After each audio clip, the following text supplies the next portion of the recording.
Welcome.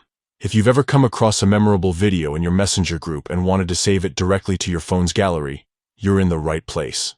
Today, I'll walk you through the simple, updated steps to save a video from a Messenger group chat straight to your device. Let's get started. First, open the Messenger app on your phone. Make sure you're logged into your account. Once you're in, take a moment to find the group chat where the video you want to save was shared. You can do this by tapping the chat icon at the bottom and scrolling through your conversations, or by using the search bar at the top to quickly locate the group. Once you're inside the group chat, scroll through the messages until you find the video you want to save. Videos are usually displayed as large thumbnails, so they're easy to spot among the messages and photos. Now, tap on the video itself. This will open the video in full screen, allowing you to preview it before saving.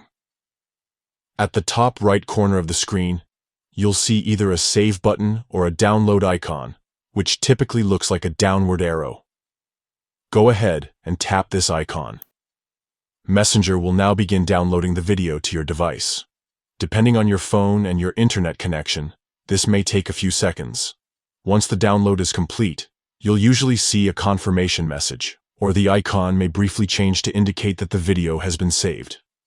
To double-check, open your phone's Gallery or Photos app. Navigate to your most recent files or look for a folder named Messenger or Downloads. Your saved video should be right there, ready to watch, share, or edit whenever you like. And that's it. Saving a video from a Messenger group to your gallery is quick and easy with these updated steps. If you found this guide helpful, don't forget to like and subscribe for more tech tips. Thanks for watching, and see you in the next video.